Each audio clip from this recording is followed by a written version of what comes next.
यहाँ अनेक ऋषियों ने तपस्या की, योग साधना की और निर्वाण प्राप्त कर यहाँ की मिट्टी को पावन कर दिया। इसका एक और प्राचीन नाम है फक्त लाईट कशी येते वरतून बघ, कॉर्नरवरून लाईट येते.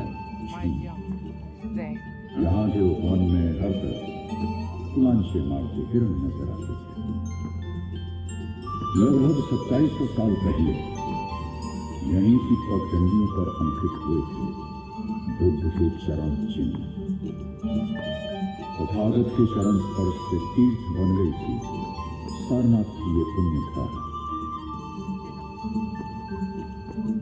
इस स्थान से जहां आप बैठे हैं, बुद्ध ने अपना पहला धर्मोपदेश किया और शुरुआत की एक नई विचारधारा की जो आज भी मानव जाति के लिए सार्थक है। तो चलिए इतिहास के पन्नों को पलटें, यहाँ की गूंजती आवाजों को सुनें और बुद्ध के कथन को अपने जीवन में उतारें।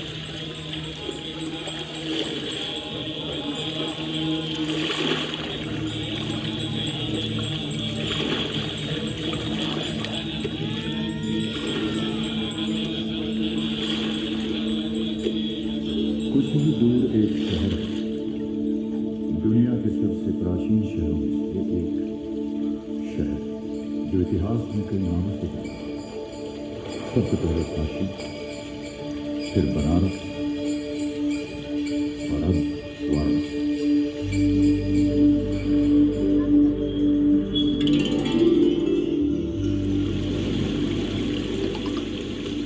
मंदिरों की नगरी है बाबा विश्वनाथ की नगरी। हर शाम शहर के अनगिनत घाटों पर भगवान को अर्पित संध्या आरती के असंख्य दीप जगमगा उठते हैं।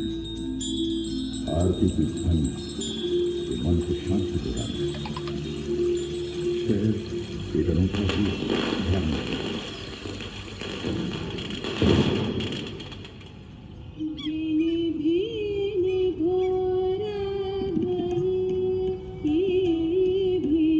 यहाँ कई प्रसिद्ध संगीतकारों ने जन्म लिया और फले बढ़े।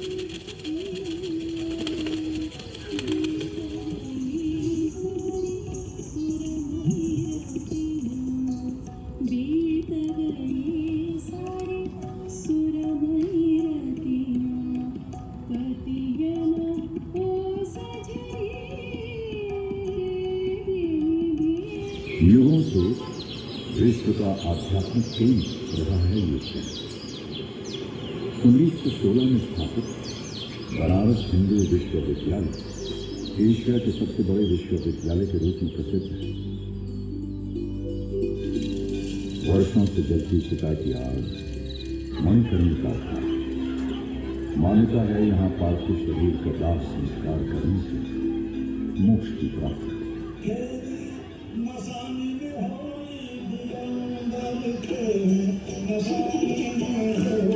महादेव तो रोज यहाँ होली खेलते हैं, रोज होली का दहन होता है।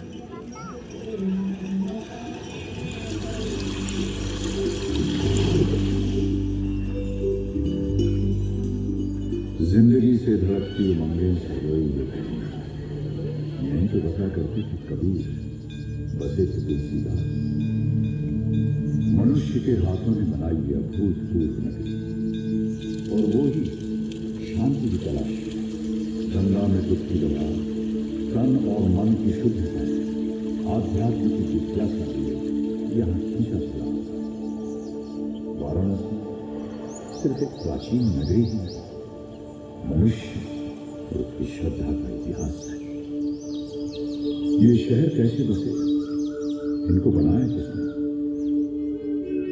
इन प्राचीन शहरों में बने राजमहल, ये किले इस बात का प्रतीक है कि यहाँ राजाओं का साम्राज्य रहा। उन्होंने इन शहरों का, राज्यों का निर्माण किया है। कुछ शासक जो इतिहास के गलियारे में खो गए और कुछ जिन्होंने इतिहास में अपनी जगह बनाई। कुछ ऐसे जिन्होंने क्षत्रिय वंश में जन्म तो लिया लेकिन योद्धा नहीं बने, राज्य की सीमाएं नहीं बढ़ाई। आज आपको सुनाते हैं एक ऐसे राजकुमार की कहानी जो जमुना के राजघराने, लेकिन सुख सुविधा और राजसी जीवन को क्या आम मनुष्य के जीवन को सुधारने एक आध्यात्मिक पथ पर निकल पड़ा।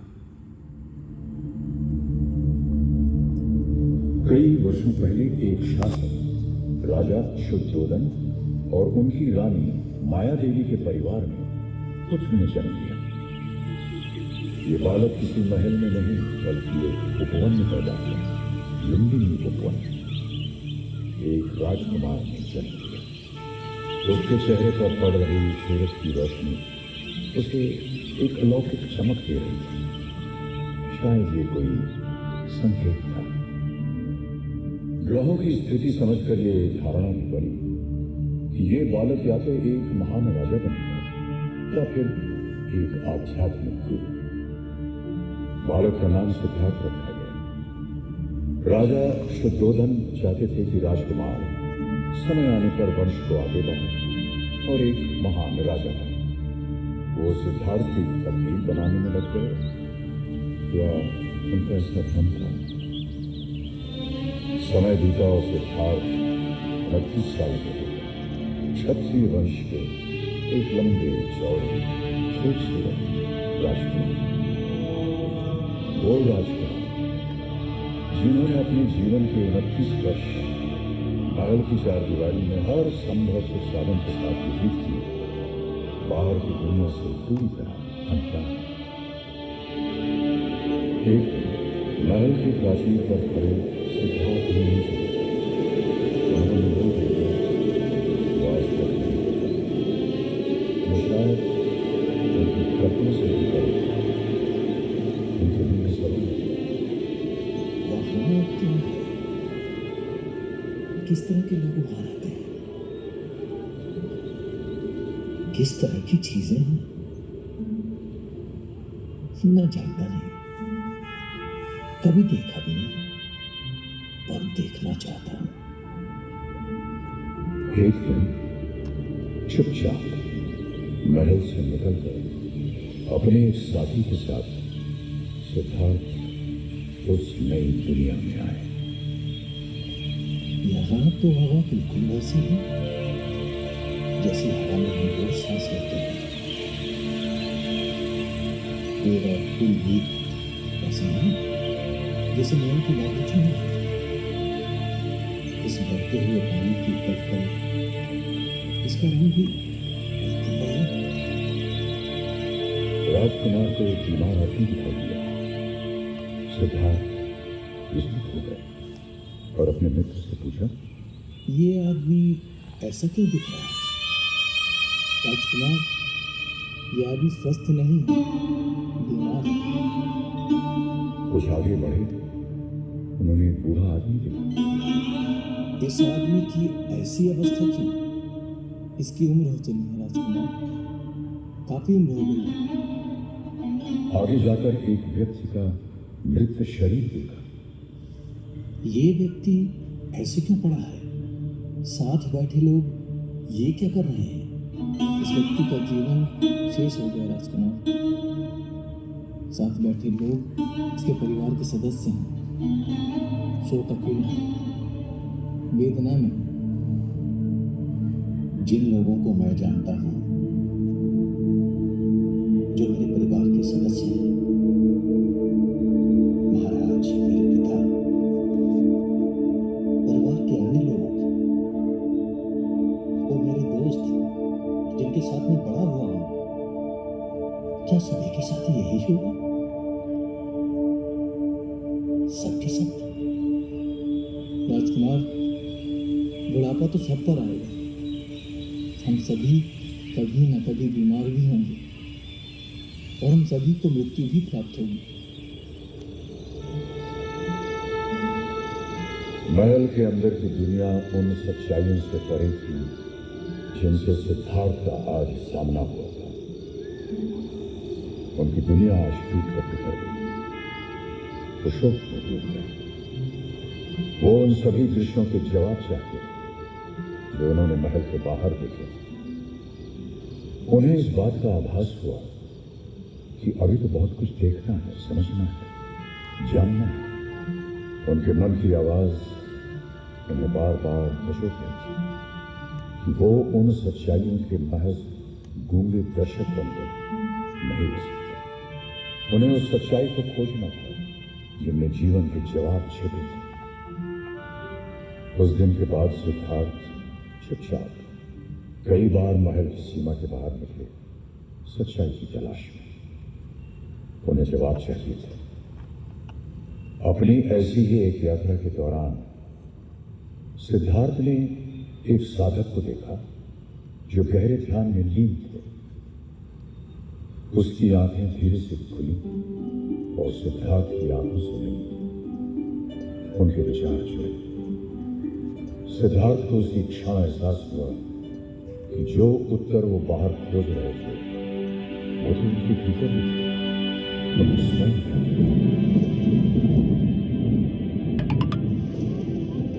उनका निश्चय आकार लेने लगा। अगर आसपास के लोगों को उनके दुर्घर समझाने में मदद करनी है तो उन्हें स्वयं इस पहलू को समझना है, अन्यथा उनका अपना जीवन अधूरा रहेगा। उन्हें इस बात का एहसास हुआ कि सांसारिक गतिविधियों में लिप्त रहकर सच्चाई की खोज की यात्रा शुरू न हो सकेगी। उन्हें अपने वर्तमान जीवन की सुख सुविधाओं को, रिश्तों को, महल की चार दीवारी को त्यागना होगा। एक रात सिद्धार्थ चुपचाप अपनी पत्नी, पुत्र और महल को छोड़कर विलासिता और सुखों से भरे जीवन को त्याग कर एक साधक बन गए।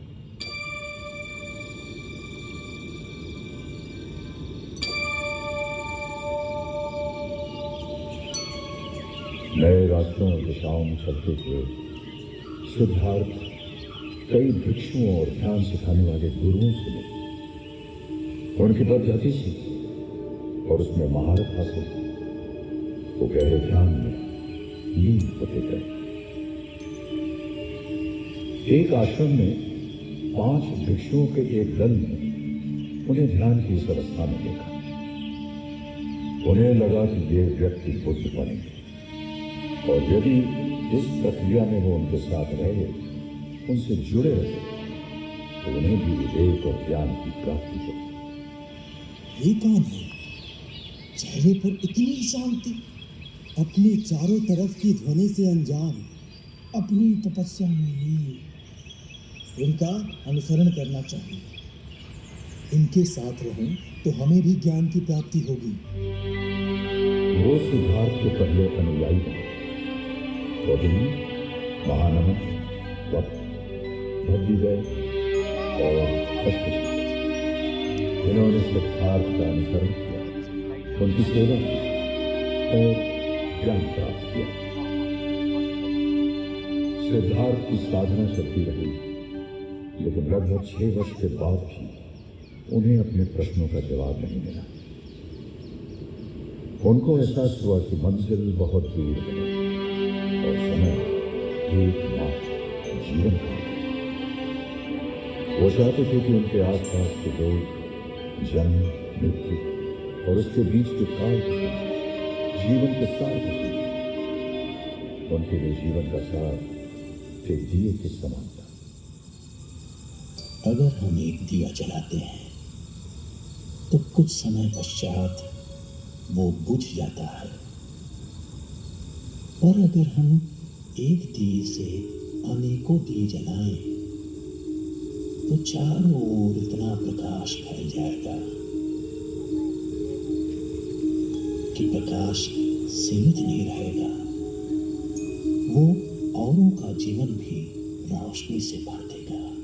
सिद्धार्थ मानते थे कि बाहर के युद्ध को जीतने से बेहतर है भीतर के युद्ध को पहले जीता जाए। एक बार यदि मन की शांति प्राप्त हो जाए तो उसे कोई चुरा नहीं सकता। वैसे ही हमारे भीतर का आनंद, जो परछाई बनकर हमारे साथ रहता है, हमें कभी नहीं छोड़ता। एक दिन सिद्धार्थ अपने आखिरी आश्रम से निकल पड़े, अपने आप ही इस भीतर के युद्ध को जीतने के लिए, और उनके पीछे पीछे चल पड़े 5 भिक्षु। वे बिहार के उरुवेला नामक गांव जा पहुंचे। बिना कुछ खाए पिए निराहार रहते हुए उन्होंने तपस्या आरंभ कर दी। सिद्धार्थ अपने शरीर को कठोर यातना दे रहे थे, स्वयं को परीक्षा की चरम सीमा तक ले जाना चाहते थे।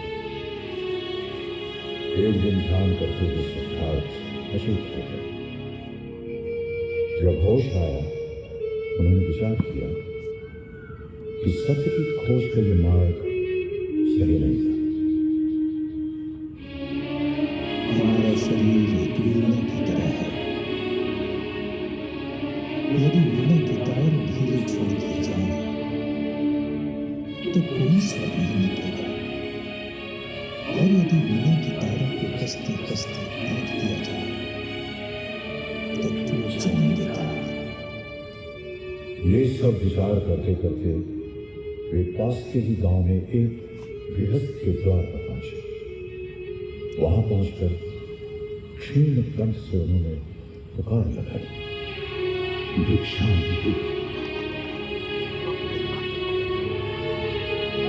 सिद्धार्थ का विरोध देखकर पांचों अनुयायियों को लगा उनके साथ धोखा किया है। ये तो अपनी तपस्या छोड़ भिक्षा मांग रहे हैं, अपना ध्यान तोड़ दिया। ये कैसे सन्यासी जो अपने मार्ग से भटक जाए, वो हमें क्या ज्ञान देंगे? हमें अपना मार्ग ढूंढना होगा, अपना पथ, वरना हम भी भटक जाएंगे। यही सोचकर उन्होंने सिद्धार्थ का साथ छोड़ दिया। और उधर सिद्धार्थ ने निरंजना नदी के किनारे एक पीपल के पेड़ के नीचे अपनी तपस्या और साधना का क्रम दृढ़ संकल्प से शुरू किया। चाहे काया कंकाल हो जाए, शरीर का खून सूख जाए, जब तक ज्ञान की प्राप्ति नहीं होगी, मैं इस स्थान से नहीं उठूंगा। अंततः लगभग 40 दिन बाद पूर्णिमा के दिन सिद्धार्थ की रूपांतरों का क्षण आ ही गया। उन्हें आत्मज्ञान प्राप्त हुआ। वे बुद्ध कहलाए। वो पीपल का वृक्ष आज बोधि वृक्ष के नाम से और स्थान बोध गया के नाम से जाना जाता है। बुद्ध सोचने लगे कि वो इस अलौकिक ज्ञान का प्रसार कैसे करें। कौन उनके इस ज्ञान को समझने के लिए पूर्ण तैयार है। उनका ध्यान उन 5 भिक्षुओं पर गया जो उन्हें छोड़कर जा चुके थे। बुद्ध निकल पड़े सारनाथ की ओर।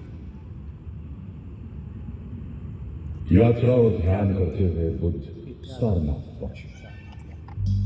बुद्ध के कदम रखते ही वहां का सारा वातावरण मानो निशब्द हो गया। जो बुद्ध को साधना भ्रष्ट समझते थे, वो बुद्ध के चमकते चेहरे की अनोखी आवाज देखकर विनम्र हो गए। कौटिन्य, महानमक, वक्त, गंभीर और अश्वजीत। बुद्ध अपने इन 5 पुराने शिष्यों को उस स्थान पर मिले जो आज चौखंडी स्तूप कहलाता है। उन 5 भिक्षुओं को एहसास हुआ कि बुद्ध के कृतियों को गलत समझना उनकी एक भारी भूल थी। उन्होंने बुद्ध के चरण पखारे और उनका आदर सत्कार किया। बुद्ध मुस्कुराए और अपने शिष्यों की जिज्ञासा भांपकर अपना पहला धर्मोपदेश देने के लिए इस परिसर के उस स्थान पर बैठे जहां ये विशाल काय धम्मेक स्तूप बना हुआ है। अपनी आध्यात्मिक यात्रा के दौरान मैंने जीवन के 4 सत्यों का अनुभव किया। मैंने इस मूल सत्य को जाना कि जीवन मरण का चक्र दुखों से घिरा है। दूसरा सत्य ये कि इन दुखों का कारण हमारी तृष्णाएं या इच्छाएं हैं। तीसरे सत्य में एहसास कर पाया कि इन इच्छाओं को त्यागने से ही जीवन के दुखों से मुक्ति मिलेगी। त्याग करने के लिए अपने आप को पीड़ा देने की जरूरत नहीं, सिर्फ अष्टांग आदर्शों वाले मध्य मार्ग को अपनाना होगा। यही वो चौथा सत्य है जिसे मैंने समझा, अपनाया और मोक्ष प्राप्ति की लक्ष्य की ओर चल दिया। बुद्ध कुछ दिन यही मूल गर्भकुटी विहार में रहे। बुद्ध की शिक्षा बहुत साधारण थी। वे जीवन की तमाम समस्याओं को बड़े साधारण तरीके से सुलझाते थे। एक बार एक औरत अपने बेटे का मृत शरीर लेकर उनके पास आई और बोली, इसे जीवित कर दीजिए प्रभु, मेरे पुत्र को जीवित कर दीजिए, जीवित कर दीजिए। अवश्य कर दूंगा, पर इसे जीवित करने के लिए किसी एक ऐसे घर से सरसों के दाने लाने होंगे जहां कभी किसी की मृत्यु ना हुई। ये संभव नहीं था, क्योंकि मृत्यु जीवन का एक ऐसा सत्य है जिससे कोई बच नहीं सकता। ये बात औरत को समझने में देर नहीं लगी। एक बार एक किसान उन पर गालियां बरसाने लगा। थोड़ी देर बाद किसान थक गया और बुद्ध न तो विचलित हुए न ही नाराज। किसान रोने लगा और उनसे पूछा, मैं इतनी देर से तुम्हें गालियां दे रहा हूँ, तुम्हें क्रोध नहीं आया? मेरे भाई, मैंने तुम्हारी गालियां स्वीकार कहाँ की? वो तो तुम्हारे पास ही है, तो मुझे क्रोध क्यों आएगा? क्रोध हमारा नहीं है, ये हमारी कोई मदद नहीं करता। ये हमारे मन की शांति नष्ट कर देता है।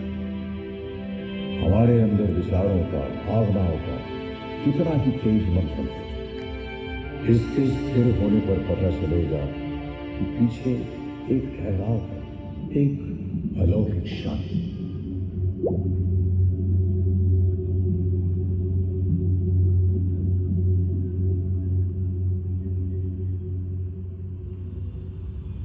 बुद्ध ने अब अपना जीवन हर तरह के लोगों को समर्पित कर दिया था। राजाओं, दासियों, सैनिकों, साधारण लोगों।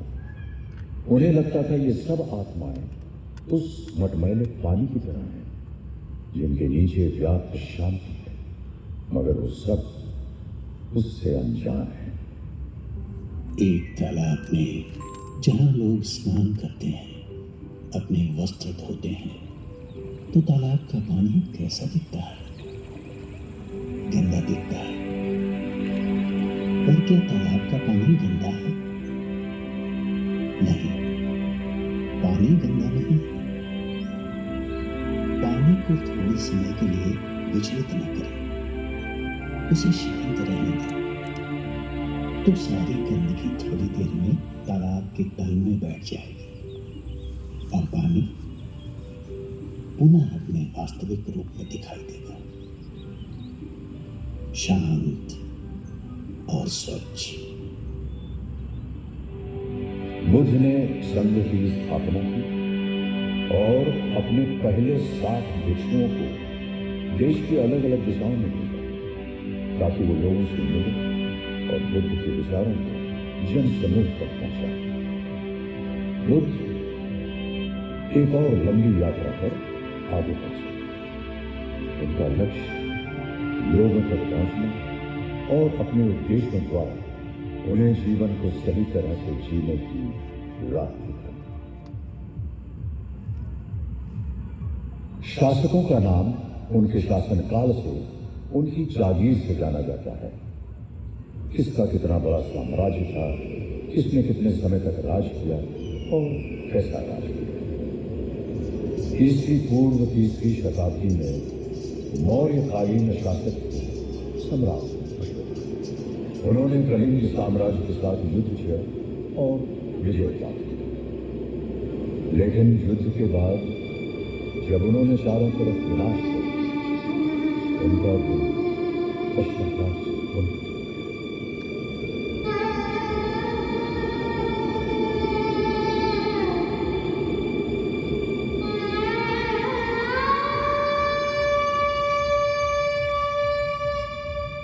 इतना विध्वंस,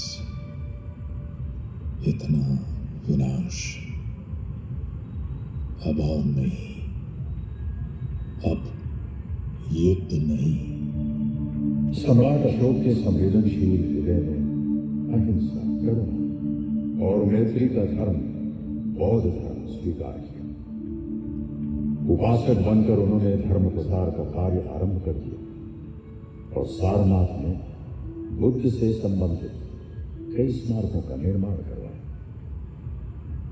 बाहर से जब आप यहाँ के इस प्रांगण की तरफ बढ़ते हैं तो थोड़ी दूर पर स्थित विशाल काय अनेक स्तूप आपकी नजरों से अलग नहीं होते।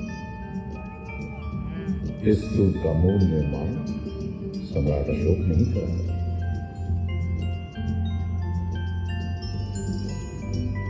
सारनाथ में एक विशाल स्तंभ के कुछ अंश आज भी जिसे सम्राट अशोक ने बनवाया।